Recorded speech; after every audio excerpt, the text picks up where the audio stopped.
Appropriation culturelle.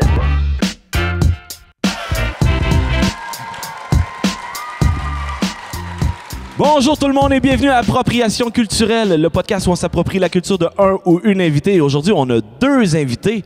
Ouais. Mais non seulement ça, on s'approprie un lieu aussi, Benoît. On est On est à la cathédrale Sainte-Thérèse d'Avila. où? Ouais! D'Amos, en direct de cette belle cathédrale. Mike Ward a fait le centre-pelle, mais nous, on fait la cathédrale! Yes sir, You, bon record du monde, je capote.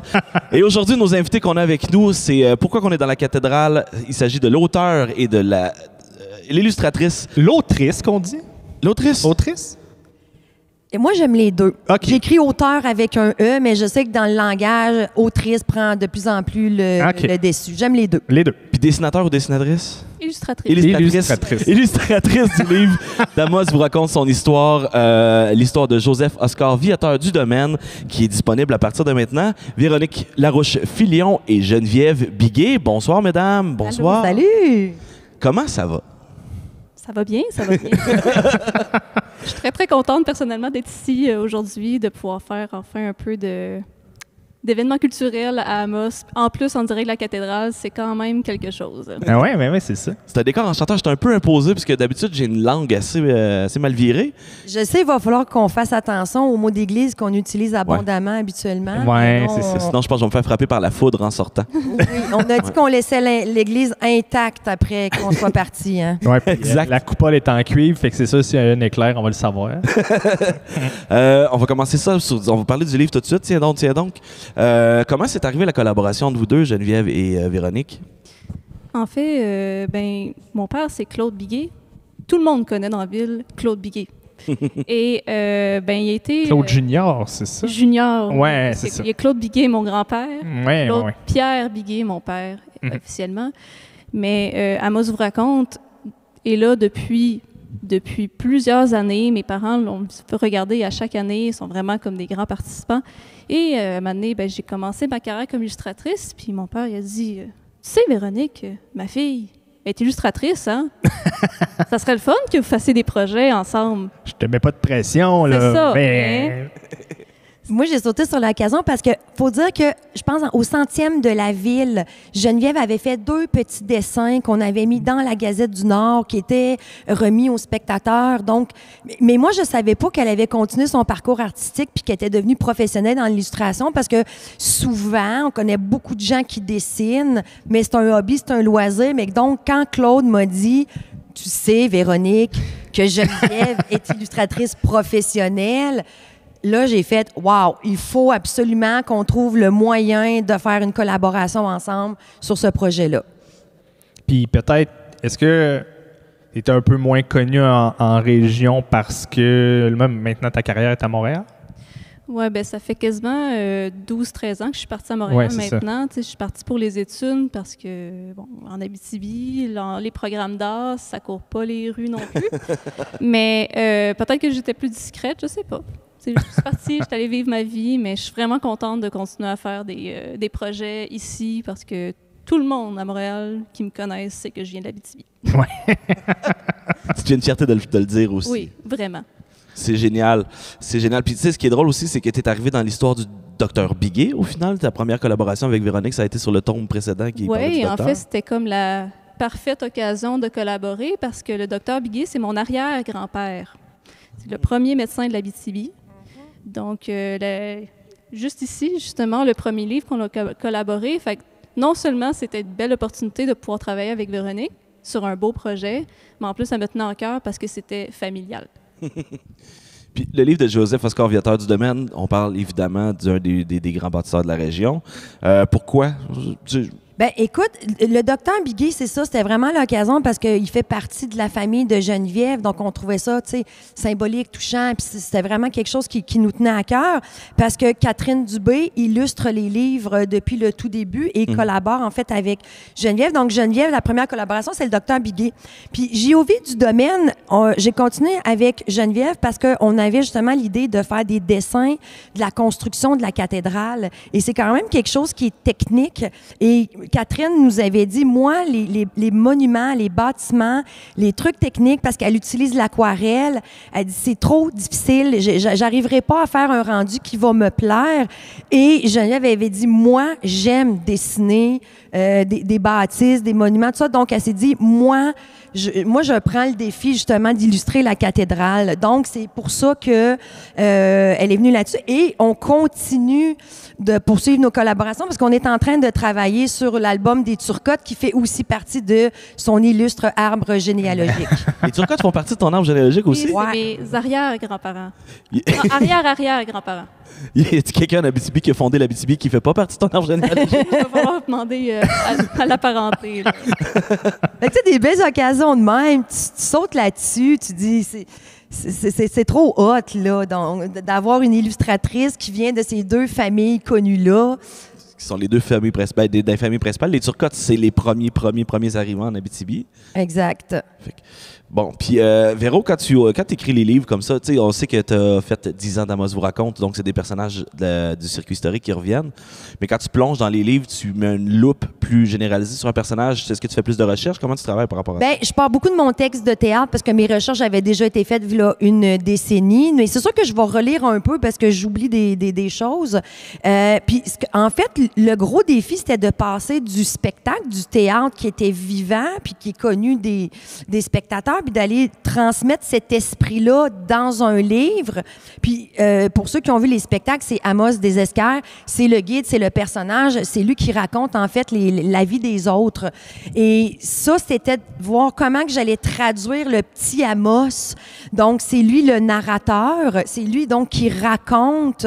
Donc, on l'a mis toujours dans un même contexte, c'est-à-dire qu'il est dans sa chambre, il a 13 ans, sa chambre, c'est un bordel, il faut qu'il fasse le ménage pour X raisons.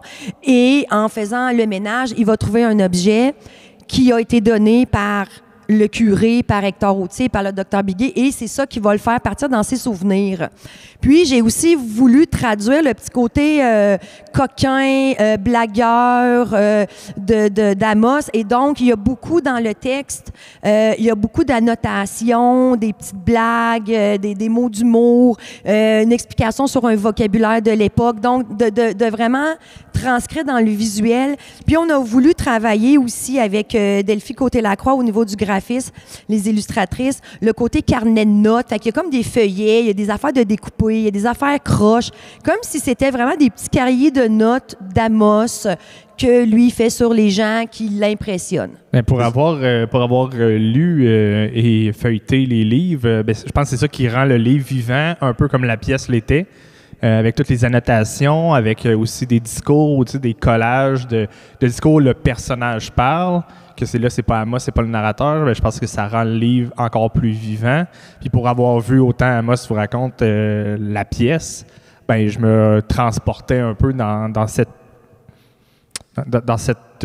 vivacité-là, tu sais. Oui, puis c'était un défi. Puis au début, quand j'avais commencé le premier livre sur le capitaine, tout était au narrateur omniscient aux îles. Donc, puis on avait fait des groupes de lecture avec des familles, des enfants. On avait envoyé des copies, puis on avait demandé avec des questions leur intérêt, tout ça. Puis ça n'avait pas super bien accroché parce que c'est important quand tu lis un livre d'avoir une identification à un personnage. Il faut que par ses qualités, par sa façon de parler, tu te retrouves dedans. Puis j'avais pas réussi à saisir ça et j'ai tout mis ça au jeu. C'est Amos qui parle au jeu, c'est lui qui vit ça, c'est lui qui fait ses blagues et ça, tout de suite de passer au jeu, ça l'a complètement changé la perception du lecteur et là, ça l'a vraiment accroché et les lecteurs s'identifient au petit Amos, tout comme on le faisait dans le spectacle. Mm-hmm. Fait que là, le 7e livre il a été lancé jeudi, c'est oui. Ça? Là, tu travailles sur ton 8e. Est-ce qu'il y a un 9e, 10e, 11e, 40e livre de prévu? Oui, c'est ça, quand on avait parti l'idée au début d'une collection, c'est ça que les gens disaient, mon Dieu, vous êtes ambitieux. Genre, le monde disait 1 livre ou 2, ça va être fini. Et même Delphi Côté-Lacroix, qui est illustratrice et qui a travaillé sur plein de livres avec plein de prix, quand on l'a approché au début pour la collection, elle se disait « ouais. » Puis là, finalement, rendu au 4e livre, elle a dit « Ben finalement, vous étiez sérieux, là, c'est vraiment une collection. » On a dit « Oui. » On s'est mis à peu près 9 livres. C'est-à-dire qu'on a du domaine qui est notre livre numéro 7. Le 8e, on est en train de le terminer, Geneviève et moi, sur les Turcottes. Et le dernier qui va conclure la collection, ça va être sur la famille Kistabiche du peuple des Abitibi-Winnik. Et avec eux, avec tout ça, là, je vais avoir fait le tour complet des principaux acteurs, personnages importants qui ont vraiment fait la colonisation d'Amos. Je te renvoie la même question, Geneviève. On vient de parler du texte, on vient de parler de la recherche. Ton côté, on cherche de l'esthétique, on cherche de l'image. C'est quoi ton approche quand tu veux illustrer des personnes comme Joseph-Oscar Viateur, ton arrière-grand-père? Oui. En fait, c'était quand même très différent de ce que je faisais d'habitude parce que moi, quand les gens m'approchent, c'est des manuscrits, c'est des livres, que c'est de la fiction complètement. Donc là, d'arriver avec quelque chose qui est réel, il fallait que je me fie sur les photos qu'on m'envoyait de justement la Société d'histoire d'Amos me sortit ça. Personnellement, avec le docteur Biguet, j'ai pu fouiller directement dans les archives qu'on avait à la maison. Sur les photos sur le dessus du cheminée. Oui, c'est ça. Mais de personnifier en même temps ces personnages-là, qu'on a juste des photos souvent sérieuses, en noir et blanc, c'est pas évident. C'est vrai que les photos des messieurs de 1920, là, ils sont souriants. Ils se faisaient voler leur ombre, tu sais. Ouais. C'est ça l'affaire, c'est... Mais l'autre défi aussi, c'est que il y avait déjà une illustratrice, Catherine Dubé. Oui. Et donc, de pouvoir marier ses illustrations et les miennes, ça peut pas être un clash complètement. Il faut qu'il y ait quelque chose qui relie les illustrations. Donc, on a quand même cherché longtemps à savoir qu'est-ce qu'on allait faire comme approche pour apporter ces illustrations-là. Moi, je travaille que digital. Catherine travaille à la main en aquarelle. Oui, à l'aquarelle digitale, ça ne doit pas être la même affaire. Non, c'est ça. Donc, tâche un iPad, c'est un méchant temps. Merger les deux styles. Il ne fallait pas non plus déstabiliser le lecteur qui avait déjà eu 4 livres avant. Et là, tout à coup, avec le docteur Biguet, là, on a le style de Geneviève. Oui, donc j'ai essayé de faire une approche un peu crayon de couleur et je me suis basée sur les couleurs que Catherine avait déjà pris. Donc déjà ça, quand tu maries les couleurs ensemble, ça aide vraiment à la cohérence visuelle. Puis je pense qu'un mélange de ça, de l'historique, de cette adaptation-là, des illustrations de Catherine, ça a fait les illustrations qu'on voit dans le livre aujourd'hui. Puis justement, les faits de... J'ai vraiment été avec beaucoup de couleurs aussi parce que justement, vu qu'on voit juste des photos en noir et blanc, c'est quand même intéressant de s'imaginer que non, le monde ne s'habillait pas tout en noir et blanc à l'époque, tu sais. Les couleurs existaient à l'époque. C'est ça, les couleurs existaient. Donc, je me suis vraiment amusée avec ça aussi. Puis, est-ce que tu as trouvé ça plutôt difficile, plutôt facile? Ça a-tu été un défi de réaliser ça? De faire le mariage aussi avec déjà le travail de Catherine? Je pense que chaque projet a quand même ses défis. Personnellement, je pense que ça a vraiment bien été parce que ça arrivait des fois que j'avais des questions, puis Véronique était vraiment proactive sur comme me donner des réponses, comme mettons justement en ce moment, je suis en train de faire la famille Turcotte, il y a quelque chose qui se passe sur le bord de la rivière dans les rapides. Là, je suis à Montréal. Je regarde Google Maps. Je vois pas les rapides comme il faut. Je m'en vais prendre mon petit Kodak. J'envoie des photos. J'envoie des photos, par exemple, des comédiens qui ont incarné des personnages parce que des fois, on n'a pas de photos d'archives. Puis là, on va aller s'inspirer du comédien qui l'a porté pendant plusieurs années. Fait qu'on se nourrit comme ça. On s'envoie du stock. Puis... Là, le défi, celui des Turcottes, c'était de faire aussi le parcours, la carte d'époque, de trouver les noms aussi qui ont changé. Fait qu'on a quand même... Imaginer la place sans rue, sans bâtisse. C'est ça. Fait qu'on a des photos, mais on n'a pas tout non plus en photo. Donc, on imagine aussi. Mais si je ne me trompe pas, dans le journal de Bernadette, il y a un bon descriptif de leur passage, par exemple? Oui, ça, on s'est vraiment basé là-dessus pour justement faire le texte. Puis ce qu'on voulait, Geneviève et moi, dans le prochain livre, c'est... On a toujours une double page, en fait, dans nos albums, qui n'a pas de texte. Et puis là, on voulait vraiment faire la carte de l'Abitibi, puis de voir leur parcours en canot, puis de voir le nom des lacs. Mais aujourd'hui, les noms des lacs ont changé. On avait beaucoup de noms autochtones, qu'aujourd'hui, on a des noms francophones. Fait que ça aussi, là, c'était d'essayer de marier toutes ces réalités-là. Mais je pense déjà juste la recherche historique de vraiment comme... Tu sais, c'est de la fiction historique, dans le fond. Fait que des choses qu'on peut imaginer un peu nous-mêmes, mais il y a quand même des faits qu'il faut qu'ils restent là. Donc, tu sais, on peut pas inventer de toutes pièces. Donc, c'est quand même un bon défi de comme partir à partir des photos. Moi, je suis pas portraitiste dans la vie, fait que de faire comme des ressemblances, des fois, c'est plus difficile. Mais, tu sais, puis c'était le fun aussi, vu que c'est de la fiction, ben dans les personnages, dans les foules, ben souvent, c'est des acteurs d'Amos vous raconte, donc des petits clins d'œil du monde qui pourrait sûrement se reconnaître dans la foule. Ah, ça, c'est cool, ça. Puis, il y a aussi, j'imagine, tout un défi d'architecture, techniquement, parce que quand on parle d'Amos en 1920, c'est pas la même chose. C'est-tu des images, tu pars-tu d'images d'archives ou tu t'imagines un style? Comment tu es arrivé à... Très Far West. Bien, je pense que c'est un mélange des deux aussi, puis ça dépend aussi... avec Véronique, souvent, elle a une idée assez établie de quel genre d'image qu'elle veut, donc on peut en discuter assez facilement de qu'est-ce qu'on veut faire avec l'image. Mm-hmm. Il y en a que, des fois, d'autres maisons d'édition ou d'autres auteurs qui vont juste me dire, ben lis le livre, puis fais ce que tu veux comme illustration dedans. Fait que, ça donne une certaine liberté, mais là, vu que c'est vraiment ancré dans les faits, etc., puis aussi, au niveau de l'architecture, si on revient à du domaine, la cathédrale, c'est quand même un défi architectural à dessiner, c'est sûr. Ben, je me rappelle qu'on s'était dit, on la voit tellement comme Amossois, on voulait pas prendre des pages du livre pour la recréer encore, alors qu'on la voit sous forme de toile, on la voit avec nos yeux, est au cœur fait qu'on voulait montrer la cathédrale en dedans, la cathédrale imaginée par Amos. On voulait donner d'autres images, la cathédrale avec ses plans de construction et non pas la version actuelle qu'on voit toujours sous nos yeux. On voulait garder d'autres points de vue visuels dans le livre. Faites-vous clin d'œil au fait qu'il n'y avait pas rien puis que le monde trouvait ça laid en dedans quand c'était en béton. Puis... on a fait une double page là-dedans. Donc, avec, justement, on a quelques photos de la cathédrale très dénudée. Et c'est avec ça, justement, parce qu'il y avait un énorme lustre. Et donc, Geneviève, elle l'a remis, justement. Puis les murs sont nus. Puis, il manquait juste la froideur de la bâtisse. Mais c'est ça, fait qu'on voulait pas montrer aucunement ce qu'elle avait de l'air aujourd'hui. On voulait vraiment rester dans l'époque. Là, les gens se déplaceront pour voir ce qu'elle a l'air aujourd'hui. Exactement. On a tellement un beau bâtiment. Regardez, c'est beau, ça. T'sais. Très, très, très beau. Un peu, je regarde, je contemple. Il y a des très belles œuvres, en fait, dans la cathédrale. Je ne vais pas commencer à être guide, là, mais ça vient de loin, puis c'est des œuvres qui sont magnifiques qu'on ne pourrait pas reproduire aujourd'hui. Donc, prenez le temps de regarder ça. Oui, toutes les mosaïques, ça vient d'Italie. Oui, c'est tout fait avec des tout petits carreaux collés un à un pour faire les images. C'est long, ça. C'est très, très, très, très long. Il fallait avoir de la patience. Ouais. Geneviève, en premier plan ici de notre caméra, là, on voit qu'il y a 2 gros livres qui ne sont pas des livres. C'est des livres en bois. Des livres en bois? Des livres en bois. J'ai essayé de le lire, mais il ne s'ouvre pas. C'est quoi ça, Geneviève? Cette année, j'ai une grosse année personnellement dans ma carrière. C'est le prix des libraires du Québec.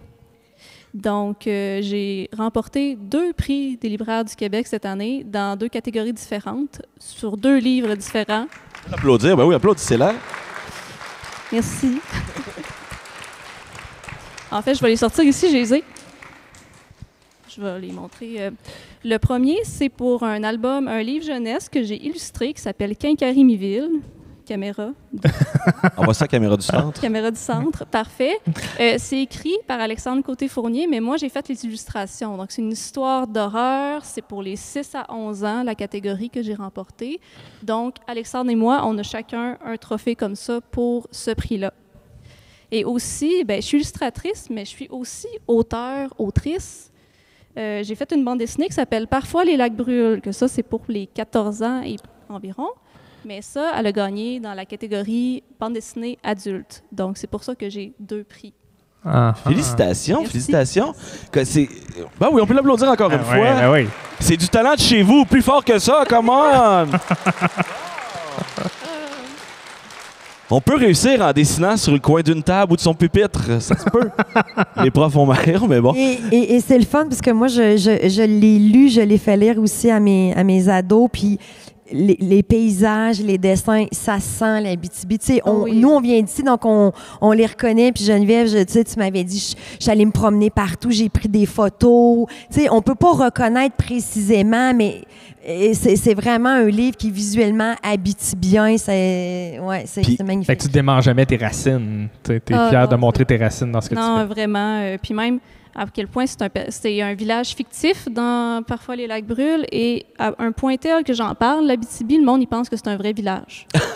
Donc, moi, ça me fait sourire, là. Mais Tu nous fais un petit résumé du Parfois les lacs brûlent? oui, ça se passe, dans le fond, c'est dans un village qui s'appelle Rivière-aux-Corbeaux. Ça existe ici. Non. Mais pendant la nuit, il y a un lac qui prend en feu. Et il y a une légende locale qui raconte que si on va plonger des objets dans le lac en feu, ils se transforment en or. Fait que les 4 adolescents qu'on voit sur la couverture décident d'aller voir est-ce que la légende est vraie ou pas. Donc, ils se lancent un pari d'aller voir ça. La suite dans le livre, mais c'est sûr que c'est une expédition dangereuse. D'où te vient l'inspiration? Comment t'es parti à faire ça? Toutes sortes de choses. Mais en fait, ce que j'ai fait, c'est que bon, je vais reprendre mes idées. Ouais, c'est édité chez Front Froid, qui est une maison d'édition de bande dessinée. Et en 2019, ils ont lancé un appel pour aller faire une espèce de résidence mentorat pendant 1 an dans leurs locaux. Donc, il fallait soumettre un projet. Puis, pendant 1 an, on l'a été suivi par l'éditeur et un BDiste professionnel qui allait vraiment nous aider à découper le projet, puis le lancer, etc. Donc, j'avais une idée qui traînait dans un fond de tiroir, que je me suis dit, peut-être que ça fera un livre, là, je vais m'essayer. Puis finalement, j'ai été sélectionnée avec une de mes bonnes amies par pur hasard. Puis les deux, on a fait chacun notre projet pendant 1 an. Puis à la fin de l'année, ils ont décidé, on aimerait ça l'éditer, ça te tente-tu? Puis j'ai fait, oui. Ouais. Est-ce que c'est ton premier livre comme autrice? Oui. Je pense que tu es parti pour une bonne carrière, je dis ça de même, là, mais... Oui, parce que le prix des libraires, c'est son 3e prix. Comment? C'est son 3e prix. Son 3e à ton livre? Oui. T'en es pas vanté? C'est quoi les 2 autres? Non, j'ai gagné le prix du Salon du livre de Trois-Rivières. Félicitations. Merci. Et il venait avec une invitation pour un festival de BD à Chambéry, en France. OK. Donc, je m'en vais là la semaine prochaine. Ah ouais? Tu vas peut-être gagner un prix international, c'est ce que je comprends? À suivre. Mais c'est toute une aventure. Puis, quand tu fais ton premier livre, que tu gagnes des prix comme ça, c'est quoi la réaction de Geneviève? Comment on se sent? Je m'y attendais pas vraiment. Pour moi, de faire éditer un livre avec une maison d'édition, c'était mon plus grand rêve. Moi, ça aurait arrêté là, satisfaite à 100%. Mais là, quand commençait comme les critiques qui sortent puis qui sont bonnes, puis là, tu te fais nominer pour des prix, puis je me dis, voyons, qu'est-ce qui se passe? C'est mon premier livre, ça n'a pas rapport, là.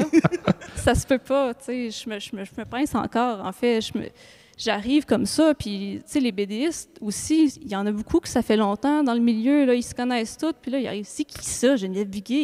Pourquoi elle arrive, puis elle ramasse tous les prix, tu sais? Mais c'est ça, je suis vraiment, vraiment émue encore d'avoir toute cette beauté-là, puis ça me permet à chaque fois de pouvoir parler de l'Abitibi aussi, parce que ça l'intrigue les gens. Souvent, les bandes dessinées se passent à Montréal, parce que le monde, ils viennent de Montréal, donc, tu sais, d'avoir des paysages abitibiens comme ça, c'est intriguant. Ça nourrit la légende. Ils peuvent pas aller checker qu'est-ce que ça a l'air pour vrai, là. À moins qu'ils se déplacent, mais il faut qu'ils traversent le parc, puis ça fait peur au Montréal. Ouais, puis c'est le lac qui brûle pas à Montréal, là. C'est le fleuve qui va brûler, mais c'est sûrement à cause du pétrole.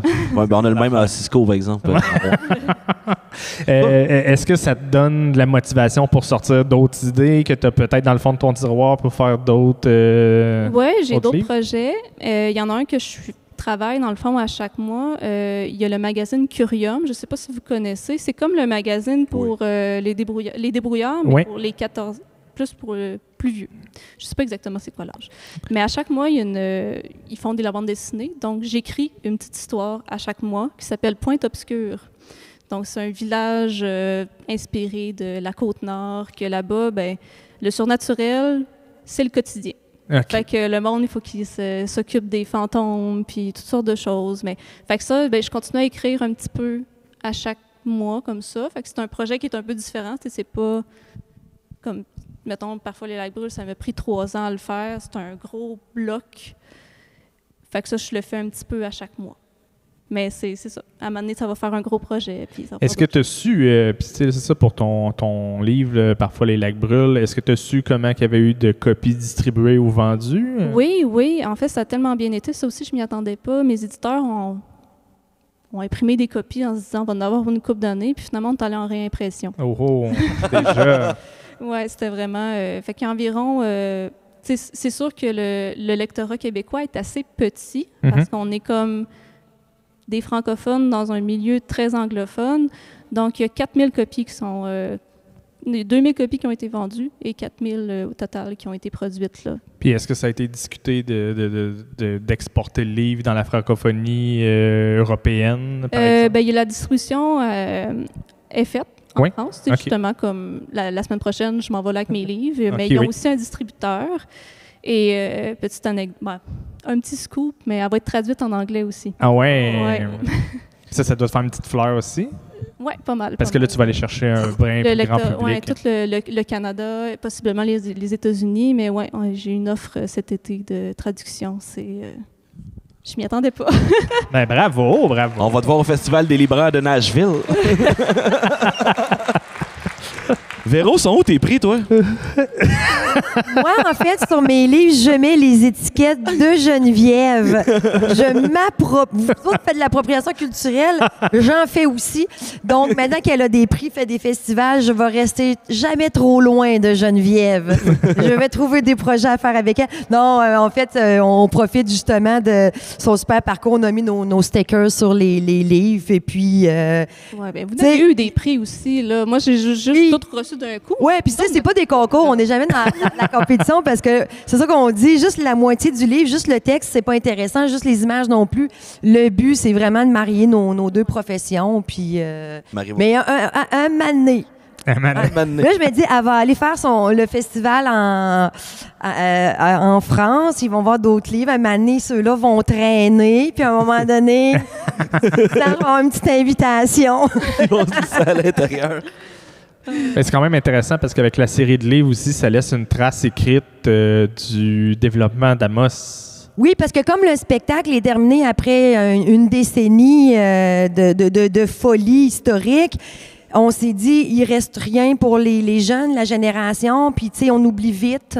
Et puis, la pandémie aussi, c'est là qu'on s'est mis à l'écrire, parce que tu dis toujours, je vais écrire un livre quand j'aurai le temps. Il n'y a jamais de temps pour ces affaires-là. Donc, la pandémie a un peu comme m'a obligé à m'asseoir puis de dire, OK, il n'y a pas de spectacle, mais j'ai du contenu, j'ai de la matière, comment je peux l'utiliser autrement. Donc, et je suis contente finalement que cette opportunité-là est arrivée. Ça nous permet de léguer aux jeunes. Et, tu sais, on les a fait dans un format indémodable, résistant, solide. Dans 20 ans, l'histoire d'Amos n'aura pas changé, là.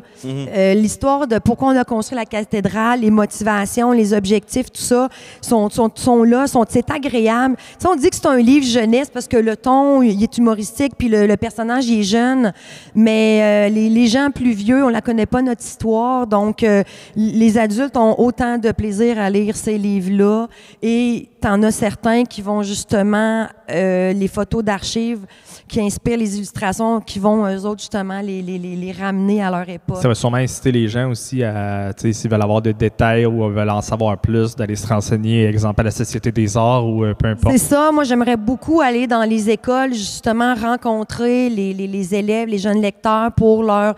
parce qu'on apprend beaucoup d'histoire à l'école, mais on n'apprend pas notre histoire locale ou régionale. Puis on a vraiment eu des gens fascinants et plus grands que nature qui sont venus faire notre ville.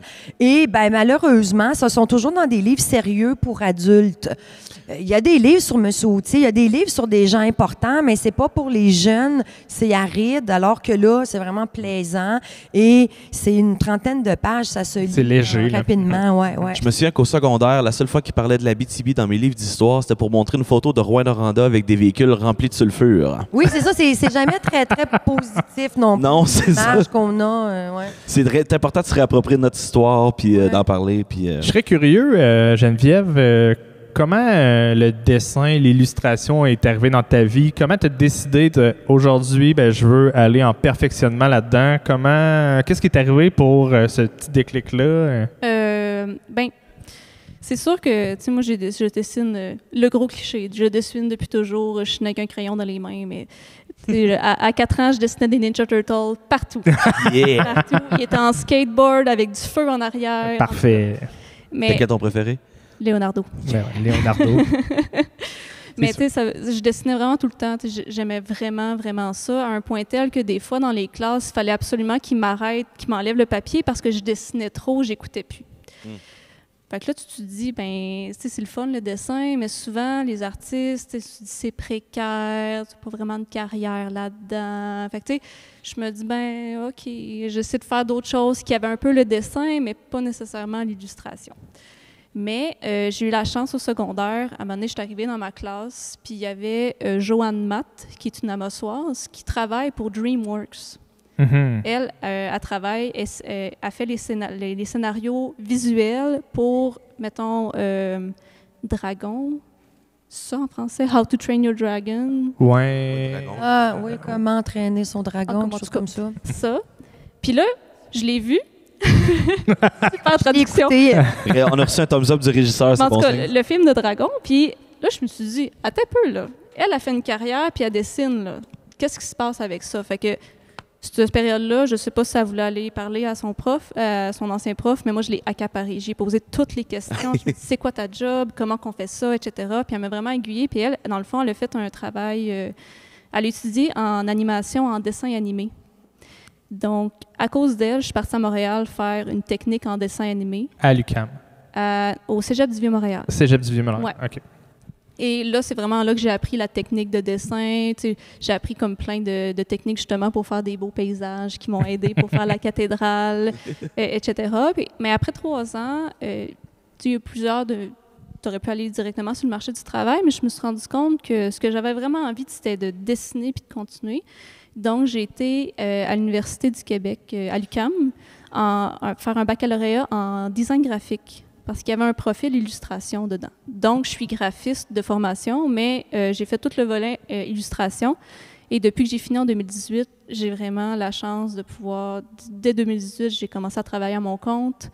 J'ai pu faire des projets déjà d'illustration. J'ai fait toutes sortes de choses, des affiches. J'ai fait des illustrations qui ont été animées pour faire des vidéoclips. Là, je fais beaucoup de livres en ce moment. Ça se prête vraiment à toutes sortes de sauces, l'illustration. Il y en a vraiment plus qu'on pense. Dès qu'on s'arrête, puis on regarde l'univers, on se rend compte qu'il y a vraiment beaucoup d'illustrations. Donc, je suis curieux, tu as parlé de vidéoclip. Oui. C'est quoi, puis y a-t-il moyen de regarder ça pour les gens qui nous écoutent? Oui, c'est Damoiseau. Ils ont fait c'est un groupe d'ici. Ouais. J'ai fait des illustrations pour ça. Et aussi, j'ai fait une publicité que, dans le fond, j'ai tout préparé les illustrations, puis c'est quelqu'un d'autre qui les a fait bouger. Même si j'avais un cours en animation, j'ai dit, moi, je veux faire le dessin. C'est correct si quelqu'un d'autre fait l'animation. Donc, c'est Damoiseau. Je me souviens même plus du titre, mais... Dame Oiseau? Oui, comme Damoiselle, mais Damoiseau. Oui, Damoiseau. Ah, Damoiseau. Un Damoiseau. Un Damoiseau. Un Damoiseau. Mais je suis quand même curieux, tu sais, parce que si on regarde le reste de ta famille, des avocats, médecins, ressources humaines, tous des emplois vraiment différents de l'artistique. Oui. Ça t'a-tu travaillé un peu? Tu t'es-tu remis en question? Ben, tu sais, c'est des choses, comme je disais tantôt, de se dire... Tu te fais dire toute ta vie qu'artiste, tu vas pas vivre de ça. Il n'y a pas de carrière là-dedans. Le discours de tout le monde, c'est pas un travail, c'est une passion, c'est un hobby. Il n'y a aucun parent... Il y a rarement des parents qui sont très contents d'apprendre que leur enfant peut s'en aller en art et vivre de ça. Ouais. Quand c'est fait, c'est les fans numéro 1, nos parents. Là, c'est incroyable, mais c'est jamais une très bonne nouvelle pour eux. J'ai une excellente photo sur mon cellulaire, d'ailleurs, de Claude qui prend en photo sa fille qui signe des autographes. J'ai mis en abîme de fierté paternelle, j'ai trouvé hier. On avait un papa très fier. On avait un papa très fier. Il est là, il est très content. Regarde aussi, on salue Claude. Bonjour, Claude. Non, mais tout ça pour dire que comme d'être artiste, il y en a des métiers, puis t'es capable de vivre de ça, puis dans toutes sortes de manières. Tu sais, moi, j'ai décidé de faire plus des livres, de vraiment aller 100% illustration, mais tu sais, On est 2 artistes. On est capable de vivre. On est 4 artistes. On est tous 4 artistes, c'est ça. Ouais. Et on a une polyvalence aussi, justement, pour pouvoir changer de proposition, changer de forme artistique. T'sais, on fait des livres, mais qui sait si plus tard, on ferait pas autre chose. Donc, puis, tu sais, c'est un petit milieu artistique. On finit par tout se connaître, puis se réseauter, puis, tu connais quelqu'un qui fait des dessins, mais moi, je connais quelqu'un qui sait. Puis là, finalement, on finit par se soutenir tous les uns les autres dans nos différents projets. Et finir à faire la pièce de théâtre de Parfois les lacs brûlent. Et pourquoi pas? Il arrive l'heure des questions tranquillement pas vite. Est-ce qu'il y a des gens dans la salle qui auraient des questions pour Véronique Geneviève? Levez votre main. Levez la main, parfait. Il y a une petite ici. La question, c'est est-ce que vous aimez ça, vivre à Amos? Geneviève, tu veux-tu commencer? Puisque tu n'habites plus ici. J'habite maintenant à Montréal, personnellement, mais j'ai changé d'adresse pour Montréal juste l'année passée, puis ça fait 13 ans que je suis à Montréal. Parce que ça me fait de la peine d'enlever Amos de sous mon permis de conduire, tu sais.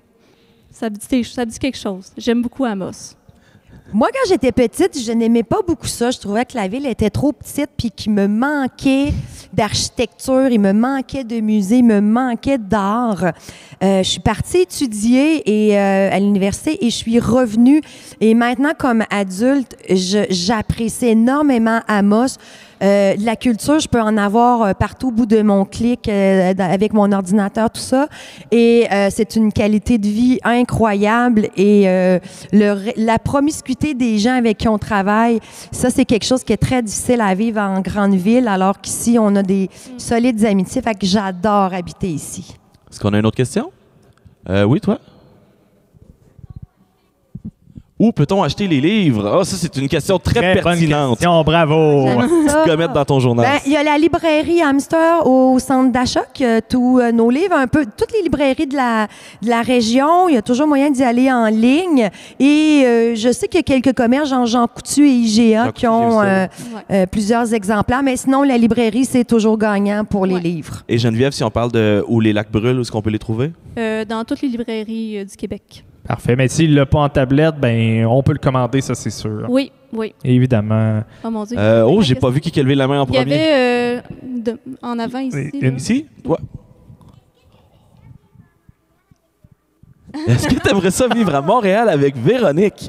Je pense qu'elle veut te trouver une coloc. Je pense qu'on travaillerait trop si on habiterait ensemble. On oublierait de se faire à manger. On serait toujours en train de faire des projets. Moi, j'aime beaucoup aller à Montréal. Quand j'y vais, c'est pour voir des spectacles ou mes amis artistes, mais j'adore revenir dans ma belle ville d'Amos. Mais ça va me faire plaisir. J'ai un lit d'invité si jamais... Inquiète-toi pas, je vais l'utiliser. Toi ici à côté? Est-ce que vous aimez ça, écrire? Moi, là, j'adore lire. J'ai pas appris à écrire. J'ai appris à l'école dans mes cours de français avec les professeurs. Mais écrire des histoires, je savais pas trop comment. Mais je lis des livres beaucoup. Et c'est comme ça que j'ai appris à écrire. Et c'est quelque chose que j'adore. Ce que j'aurais aimé plus encore, c'est être un auteur dans l'ancien temps avec une vieille machine à écrire qui fait du bruit. Ça me plairait d'écrire un livre sur une vieille dactylo. C'est toujours possible en 2023. Oui, je sais qu'ils ont remis ça au goût du jour. Ou bien tu fais juste utiliser une application qui fait des gros sons quand tu utilises son ordinateur. Le cling. Clac, clac, clac. Mais excuse-moi, j'aime vraiment ça, écrire. C'est le fun dessiner, mais c'est le fun écrire aussi. Puis la beauté de la bande dessinée, souvent, c'est que tu écris et tu dessines en même temps. Oh! Mm-hmm. Il y a une forme d'écriture quand on en dessin aussi. On peut faire progresser une histoire sans les mots. Oui, parce que des fois, c'est justement l'histoire passe par l'image, mais des fois, elle passe par les textes, des fois, elle passe par les dialogues. C'est très complexe quand même, mais tellement le fun. Toi ici? Excuse-moi, tu peux-tu parler un petit peu plus fort? Il coûte combien les livres? Ça dépend de quel livre t'intéresse. Il y a différents prix selon différents formats. Souvent, ça va jouer en fonction de la couverture, le nombre de pages. Donc, j'ai pas nécessairement un prix à te donner pour les livres parce que ça dépend vraiment de ton choix. Mettons celui-là qu'on a dans les mains, ça, c'est 23 $. Ouais. Celui-là, il est 37 $. Puis celui-là, il est 13,95 avant taxe. Puis celui-là n'est pas à vendre parce que c'est un livre ouvert. Toi ici, à côté? Oui. Est-ce que vous aimez ça, ce métier-là? Très bonne question. Oui. Je l'aime à tous les jours, mon métier. Je l'aime parce que c'est jamais pareil, c'est différent. Puis moi, j'ai besoin que ça change, que ça soit toujours différent d'une semaine à l'autre. Et c'est jamais la même histoire, c'est jamais avec les mêmes gens. Donc, moi, je trouve ça super. Moi, j'adore mon travail, vraiment. Geneviève? Aussi, en fait, je proclamais déjà quand j'étais jeune, j'ai dit, moi, je veux devenir BDiste. Et aujourd'hui, je suis BDiste. Fait que je vis mon rêve tous les jours. C'est vraiment incroyable. Parfait. On peut vivre de nos rêves. Attends un petit peu. La jeune femme, là, juste derrière. Là. Ah, elle avait levé avant? Ouais. Oui.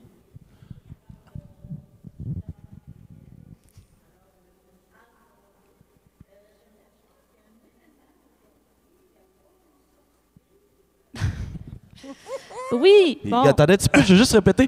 C'est ta maman, ça, Bon, c'est ça qu'elle a dit? elle dit- Je suis la maman Oui, de c'est Geneviève. la maman de Geneviève. Y a-tu quelque chose, une sortie de livre? Je pense que tu as un scoop à nous donner. C'est ça qu'elle essaie de faire sortir, je pense. C'est que, bon, Elle travaille fort sur ta revue de presse. Elle a hein, dit que c'était la fan numéro 1 aussi, fait que... fait que, tu sais, j'illustre beaucoup de livres, moi, dans la vie, mais aujourd'hui, c'est la sortie d'un livre qui s'appelle Le rêve de Léo, qui est écrit par Mathias Brunet, mais moi, j'ai fait les dessins. C'est une histoire de hockey qui est avec la Fondation des Canadiens pour l'enfance. Mathias Brunet, c'est un journaliste sportif, c'est bien ça? Oui. Ah oui, oui, oui. Ouais, à la presse. Donc, il a écrit un livre et moi, j'ai fait les dessins. J'ai fait plein de hockeyeurs. J'ai pensé à mes 3 grands frères qui ont joué au hockey. Tout mis ça dans un livre. Ça sortait aujourd'hui. Ça sort aujourd'hui. Donc, disponible le 14,95 celui-là. 2 livres, 14,95. 2 livres qui sortent aujourd'hui. Attends, il reste le deuxième. Oui, mais il y a lui aussi qui va sortir à la mi-octobre, mais je l'ai en exclusivité. Oh! Qui s'appelle Pierry et le grand guerrier. Ça, c'est une histoire qui se passe à Coudjouac, dans le Grand Nord québécois. Donc, magnifique. Qui en est l'auteur? L'auteur, c'est Syrah Chaillé et Pierry, je ne me souviens plus comment il me le dit en plus, Kauki. Pierre Kauki? Oui. Fait que vous avez vu, si vous voulez consommer du Geneviève Biguet cette année. Elle est très occupée. Maintenant, je dois prendre rendez-vous pour faire un livre avec elle et mettre ça dans un calendrier. J'ai plus de marge de manœuvre dans mon c'est le fun, ça veut dire qu'on travaille avec des professionnels aux productions du Rock aussi. Il y a une question en avant ici que ça fait un petit bout de temps, si jamais. Là. Ouais, je pense qu'il y avait levé juste après eux autres. Je vais y revenir. Je vais aller là. Oui. Est-ce que vous aimiez ça aller à la bibliothèque? C'est ça la question? Oui, j'aime beaucoup ça y aller. J'y vais très souvent. Je connais tout le monde à la bibliothèque. On me salue quand je rentre et j'adore y aller avec mes enfants. Pour moi, c'est important comme maman que mes enfants aiment lire des livres. Il y en a des piles, ça traîne partout dans la maison des livres chez nous. Mais la C'est bibliothèque, incroyable. c'est un endroit magique parce que tu peux aller lire tous les livres que tu veux pour rien du tout. Ça te coûte rien. Puis les livres, je ne sais pas, sont-ils à la bibliothèque à Amos? Ils sont à la bibliothèque aussi. Tous les livres qu'on a parlé aujourd'hui, on peut les lire gratuitement à la bibliothèque. Sauf Benoît. Non, on peut pas me lire à la bibliothèque. Toi ici? Êtes-vous déjà allé à Landrienne? Tout à fait. Oui, je suis déjà allée. En fait, j'ai pas mal fait le tour de l'Abitibi-Témiscamingue en allant soit proposer des spectacles ou des rencontres avec des ateliers avec des élèves. Ça, c'était la question que tout le monde voulait savoir. Oui. Moi aussi, Landrienne, je suis... La calvette. La calvette. Yeah. La calvette. On est des bons amis de la calvette. Toi ici au bout?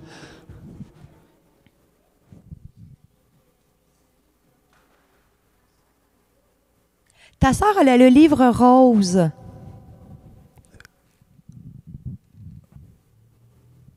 Le livre d'horreur Quincaillerie Miville, celui-là? Ouais, puis elle l'aime-tu? Parce que, c'est ça, l'affirmation était plutôt que sa sœur l'a et elle l'aime beaucoup. Ah! Fait que c'est une belle recommandation. On a une critique live du livre de Quincaillerie Miville. C'est génial, merci. Ça. Toi ici en arrière?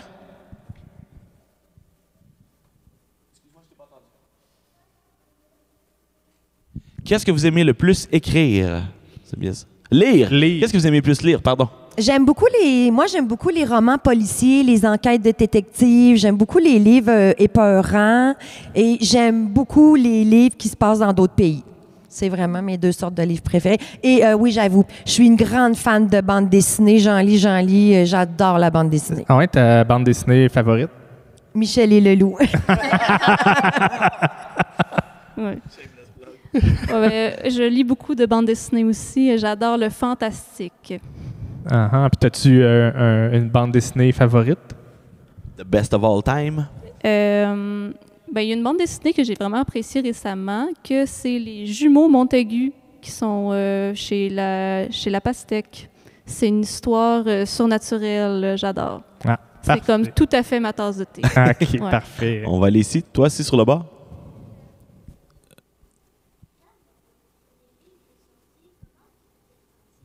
Comment vous êtes senti lorsque votre premier livre est sorti? C'est une excellente question. Écoute, c'est un drôle de feeling. Tu as beaucoup de fierté. La première chose que j'ai fait quand on a reçu la boîte de livres, je l'ai senti. Parce que ça sent l'encre, ça sent la colle, ça sent le neuf. Puis moi, j'ai passé toute ma vie, toute mon enfance à lire des livres et de le prendre dans tes mains puis de savoir que celui-là, c'est pas le livre d'un autre, c'est le tien. C'est vraiment un sentiment incroyable. On est fiers de ce qu'on a fait. Puis là, on a juste le goût de partir en courant puis de le donner à tout le monde puis que tout le monde le lise. Donc, c'est vraiment très gratifiant. Et encore aujourd'hui, même si c'est le 7e, la première chose que je fais, je le prends, je l'ouvre, je le sniffe, je le touche. Il y a quelque chose de le fun dans l'objet. C'est tangible. Ouais. Parfait. Mais il y a aussi quelque chose de magique parce que des projets comme ça, c'est long à faire puis c'est un processus souvent qui est très solitaire. Par exemple, moi, ma bande dessinée, j'ai travaillé 3 ans dessus. Des fois, des journées, je me demandais, tu répètes page après page, jour après jour, puis tu te dis, y a-tu vraiment quelqu'un qui va lire ça? Fait que quand tu as enfin du monde, que tu peux le partager avec les autres, puis que le monde on dit « Hey, j'ai aimé ça, ta BD, je l'ai lu. » Je dis « Yeah, je l'ai pas faite pour rien. » Moi, je pense que tu peux certifier que tu l'as pas fait pour rien, ton travail. Non, pas faite pour rien, mais... Tu as des livres en papier puis en bois maintenant. Ben oui. Mes livres préférés sont en bois, moi. Tu avais une question? Est-ce que tu voulais toujours la poser? Non? Toi, ici à côté?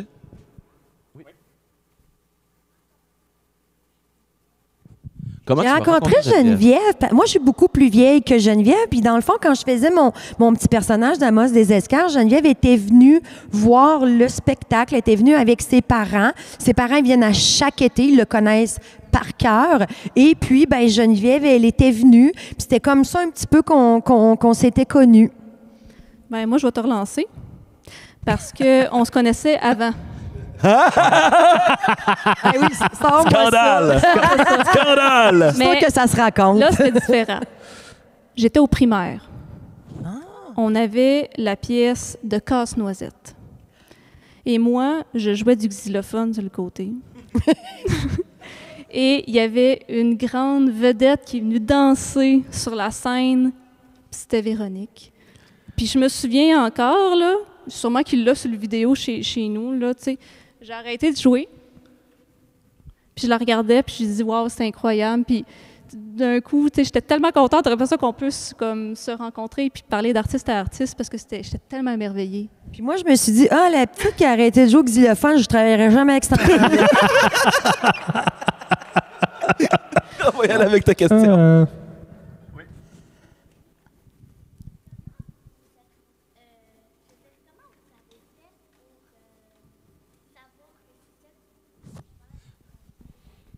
Comment vous avez fait pour savoir que c'était ça que vous vouliez faire comme métier?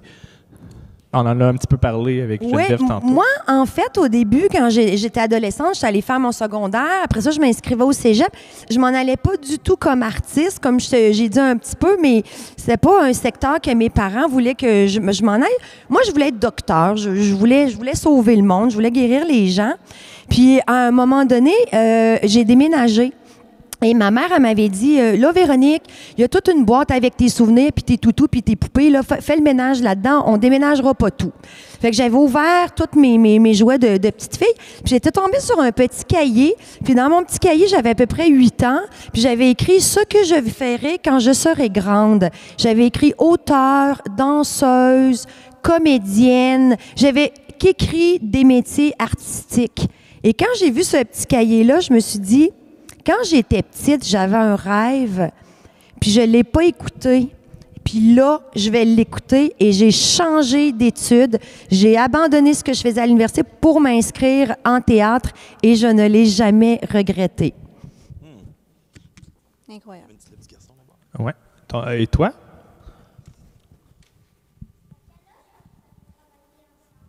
À quel âge vous avez travaillé ensemble? Ça veut dire que je suis obligée de dire l'âge que j'ai, là, si on veut... On ne demande pas ça à des demoiselles, jeune homme. Hein? Mais officiellement... Mais ça fait combien de temps que vous travaillez ensemble? Officiellement, on a commencé à travailler ensemble l'année passée, ça. Oui. On a un rythme, on fait plusieurs livres de la petite collection par année. On a quand même un rythme assez effréné par rapport au livre d'Amos vous raconte. Donc, ça fait pas si longtemps qu'on fait nos livres ensemble. Puis le premier livre, le premier tome qui est sorti, il était sorti en quelle année déjà? C'est le Dr Biguet, c'était pour Noël passé. Mais le premier de... Le premier. C'est l'année passée. passée. Oui, Hiergeau, écoute, on était encore en pandémie, donc c'est ça fait vraiment pas si longtemps. C'est ça, ça fait pas si longtemps, puis on est déjà rendu au 7 et au 8e tome. Exactement. 2021, comme souffle à l'oreille. Il y avait Oui, toi, juste à côté, là-bas. Excuse-moi, faut que tu répètes, j'ai pas entendu. Est-ce que vous lisez vos propres livres? Oui. Je peux répondre pour eux autres. Il y a ce qu'on appelle de la révision et du travail, mais je vais vous laisser répondre. Oui, j'étais vraiment étonné de voir dans les livres que tu n'avais pas fait de révision grammaticale et linguistique. Bruno, pas Bruno, mais Benoît, je sais pas si tu as remarqué, j'ai un micro et non un crayon dans les mains. Ma force est ici. En fait, je relis souvent mes livres, mais moi, j'ai des correctrices parce que c'est beau écrire une histoire, mais il faut que mon histoire elle soit bien écrite. Il ne faut pas qu'il y ait de fautes. Il faut que j'ai la bonne ponctuation. Et même si je suis allée à l'école, j'ai appris, il y a des affaires qui sont encore difficiles à maîtriser au niveau du français. Donc, quand j'écris mon texte, j'ai à peu près 5-6 amis qui sont professeurs de français en Abitibi puis qui vont vraiment tout corriger mes fautes parce que si tu sors un livre avec des fautes d'orthographe dedans, c'est un peu la honte. Parce que c'est écrit, tu peux plus les corriger. Donc, je le lis, je le relis souvent. Puis après ça, on est tanné de sa propre histoire, fait qu'on la laisse sur une tablette, puis quelques temps plus tard, on se relit, puis on apprécie ce qu'on a fait. Moi, je vais dévier un petit peu, mais quand tu écris une histoire, la lecture que tu en fais, c'est comme si tu lisais différentes histoires, parce que quand tu commences à l'écrire, puis qu'est-ce que c'est à la fin, souvent, c'est très différent. Tu sais, par exemple, pour ma bande dessinée, je pense que j'ai changé 8 fois à la fin.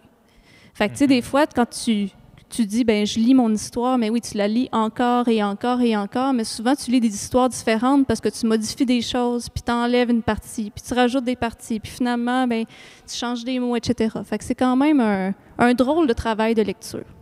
On avait une question ici.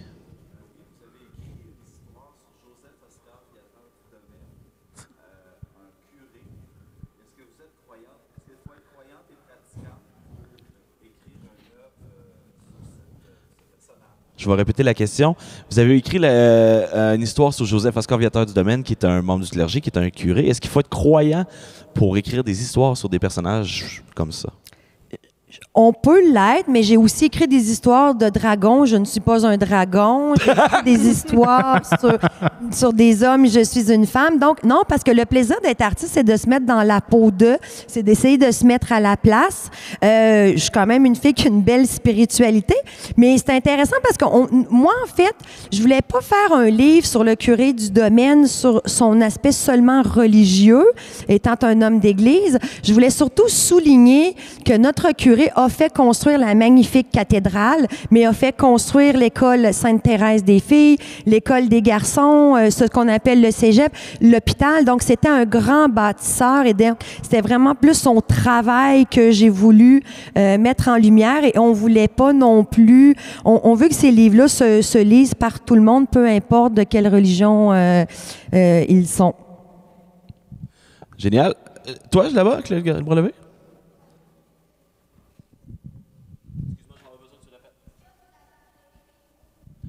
Est-ce que vous avez créé des gros livres? C'est quand même une bonne BD. Si on prend cette BD-là... 200 pages environ. Il y a des dessins, 200 pages. C'est quand même une bonne BD. Moi, j'en ai fait une bande dessinée aussi sur l'histoire de Monsieur Pajot, celui qui a le refuge Pajot. C'est une bande dessinée que j'ai fait avec Marie-Ève Guindon, qui a fait les dessins. Elle a une 100aine de pages, donc c'est quand même... ça, c'est mon plus gros livre. Ça, est-ce que c'était ton plus gros, Parfois les lacs brûlent? Et de loin. Et de loin, en plus. Et de loin. Ici, je pense que ça va être toi la prochaine? Oui, toi.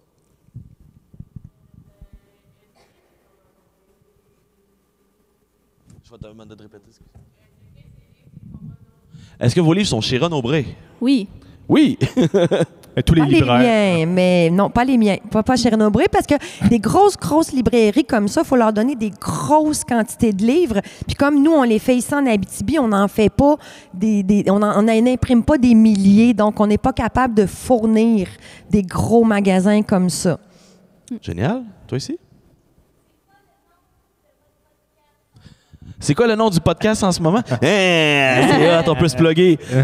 Il s'agit du podcast Appropriation culturelle. Le podcast. Le podcast, qui est un podcast qui parle de culture et de gens de la région. Quand on dit de la culture, c'est la culture au sens très large. On parle autant des politiciens qu'avec des artistes de la région, mais nous, notre important, c'est de mettre le spotlight sur ce qui se passe ici en région. Il nous manque notre troisième comparse qui s'appelle Mathieu Proulx, mais Benoît et moi, nous sommes là-dessus depuis plusieurs années. Vous pouvez l'écouter sur Spotify, YouTube et tous les endroits où Apple Internet. Balado et Apple Podcast. On est rendu à au-dessus de 100 épisodes de tournée jusqu'à maintenant. Et c'est 150, là? 150, Ouais. et majoritairement avec des artistes d'ici et des gens qui ont fait une différence en Abitibi. Donc, si vous voulez en connaître plus sur votre région, il y a les livres de Véronique qui parlent des bâtisseurs du passé et notre podcast qui parle des bâtisseurs de maintenant. Hein, c'est bien dit, ça? Ben oui, bravo. C'est ici. Profite-en de cette clap-là. là. Tu vas pas y aller avec ta question. C'est quoi votre plus grand rêve de lecture? Avec votre fantasme, peut-être? Je suis pas sûre de comprendre dans quel sens. Ce serait quoi ton fantasme en lecture? Tu sais, qu'est-ce que tu aimerais accomplir? Bonne question. C'est quoi le prochain item de la bucket list? Moi, j'aimerais faire, j'aimerais ça une BD, mais quelque chose d'horreur avec des monstres. J'adore les monstres, donc ça, c'est quelque chose que j'aimerais faire. Mais j'avoue que j'aimerais voyager à cause d'un livre. J'aimerais ça être invitée dans des villes, dans des pays pour parler de mon livre, puis de pouvoir aller rencontrer d'autres cultures. Ça serait mon rêve de voyager à cause d'un livre. Un livre scratch and sniff, là, où tu peux sentir la Pour un BD. voyage, j'écrirais n'importe quel genre de livre qu'il faut. Invitez-moi, c'est tout. En termes de rêve, je pense que mon rêve, ça serait d'écrire un manga. Un manga. Ouais. Un manga? Ouais. Tu le partirais de À l'envers. droite, Non, mais je sais pas. traditionnel. Mais je me dis, c'est comme un rêve. Tu dis un rêve que tu te dis, je lisais des mangas plus jeunes. J'étais comme, c'est tellement cool, je vais en faire un moi aussi. Ben, ça serait un rêve. Je te défie de le faire en japonais en plus. Et bon. Malheureusement, on m'informe qu'on n'aura plus de temps pour d'autres questions, mais je vous remercie tout le monde. Vous êtes déplacés ici aujourd'hui. Je vous demande d'applaudir encore une fois Véronique Filion-Larouche ainsi que Geneviève Biguet. Et leur livre est disponible partout. Merci beaucoup tout le monde et bonne journée. Bonne soirée, bonne journée. Et merci beaucoup.